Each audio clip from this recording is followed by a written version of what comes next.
আমার বয়সের একজন আমার কাছে আসছে, এসে তার ছোট্ট একটা ছিদ্র, একটা ছোট্ট হচ্ছে ক্ষত হাতের মধ্যে হয়েছে, আঙ্গুলের মধ্যে।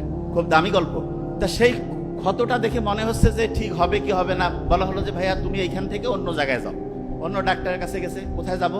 সার্জারির ডাক্তারের কাছে যেতে হবে। শোনো আগে, সার্জারির ডাক্তারের কাছে কখন গেছে, যাওয়ার পরে বলছে আপনার যে হাতের মধ্যে যে ছোট্ট একটা ক্ষত, এইটা কিন্তু আস্তে আস্তে আঙ্গুলটাকে পচায় ফেলতে পারে। বলেন কি বলেন আপনি? হ্যাঁ। বলছে তাহলে বাঁচার বুদ্ধি কি, যে আপনার আঙ্গুলটা কেটে ফেলতে হবে। তার আঙ্গুলটা কেটে ফেললো। আঙ্গুল কেটে ফেলার পরে সে ব্যান্ডেজ ট্যান্ডেজ পরে বাসায় আসছে, চিন্তা করতেছে কয়েকদিনের মধ্যে সুস্থ হয়ে যাব। 15 দিন 1 মাস পরে দেখা যায় তার হাতে আরো ব্যথা। আরো ডক্টরের কাছে গেল, ডক্টর পরীক্ষা নিরীক্ষা করে বলতেছে আপনার জন্য ভয়ের খবর আছে। কি কারণ? আপনার এখন আঙ্গুল না, কবজি পর্যন্ত কেটে ফেলতে হবে। মারাত্মক ব্যাপার। কবজি পর্যন্ত, যে বাঁচতে চাইলে কবজি পর্যন্ত কাটা লাগবে, কবজি পর্যন্ত কেটে ফেলছে। কেটে ফেলার পরে আবার ব্যান্ডেজ করে বাসায় আসছে, কয়েকদিন পরে আবার হাতে ব্যথা। ডক্টর বলতেছে আমি পারতেছি না, আপনি আরো বড় জায়গায় যান। বড় প্রফেসরের কাছে গেছে, যাওয়ার পরে বলতেছে আপনার হাতের এইটুক পর্যন্ত কেটে ফেলতে হবে।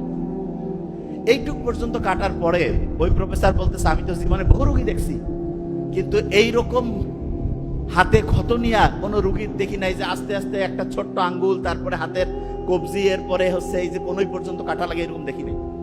তা বলছে দেখেন আপনি জীবনে কোনো কিছু করছেন কিনা, একটু আপনি ভালোভাবে হচ্ছে কোনো ভালো মানুষের কাছে যান, যে দেখেন যে আপনার জীবনে আরো কোনো ব্যাপার আছে কিনা।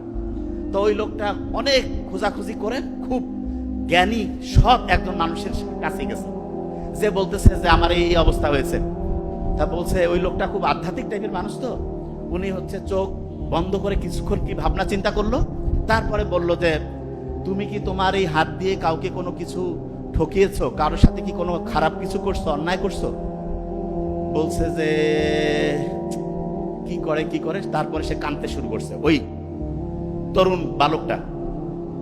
সে তখন বলতেছে যে কয়েক মাস আগে সে রাস্তা দিয়ে যাচ্ছিল, তার সাথে তার আরো 2-1 বন্ধু ছিল, তাদেরকে সাথে নিয়ে সে একটা লোক সারাদিন একটা ইনকাম করে মাছ নিয়ে আসতেছিল। সে তাদেরকে ধমক দিয়ে বলছে ওই মাছ তুই নদীতে পাইছিস, নদী হচ্ছে আমাদের, আমরা ওইটার ইজারাদার। তাকে থাপ্পড় মেরে হাত দিয়ে তার যে পাত্র ছিল সেইখান থেকে মাছটা নিয়ে এসে চলে আসছে। তখন বলছে যে তুমি যে অপরাধটা করছো সেইটার জন্য যার সাথে এটা করছো তার কাছে যে মাপ চাও। এই তারপরে সে কান্নাকাটি করে ওই লোকের কাছে গেছে, যে বলছে ভাই আমাকে যদি মাফ করে না দাও তাহলে আমার তো কবজি পর্যন্ত কোনোই পর্যন্ত গেছে, আমার টোটাল শরীরে ধ্বংস হয়ে মরে যাব। ওই লোকটা বলছে ঠিক আছে, যা হয়েছে তো আমি মাফ করে দিলাম। এর কিছুদিন পরে তার পরীক্ষা নিরীক্ষা হইলো, দেখা গেল তার হাতের যে সমস্যাটা ছিল সেটা থেকে সে দূর হয়েছে। আচ্ছা, এটা থেকে আমরা কি বুঝলাম? অন্যের কি উপকার করব না ক্ষতি করব? ক্ষতি করলে আস্তে আস্তে আঙ্গুল, তারপরে হাতের কবজি, তারপরে দেখা যেতে পারে কোন শরীরটাই শেষ হয়ে যেতে পারে না, পারে কিনা? আচ্ছা, এখানে একটা জিনিস বলি। আপনি যখন আপনার সন্তানকে যে কোনো জিনিস বলবেন, তাকে এক্সাম্পল দিয়ে বলবেন। আল্লাহ যে কোরআন নাজিল করছে এক্সাম্পল দিয়েছে, এবং কোরআনের সবচেয়ে শ্রেষ্ঠ এক্সাম্পল হচ্ছে মুহাম্মদ সাল্লাল্লাহু আলাইহি ওয়াসাল্লাম।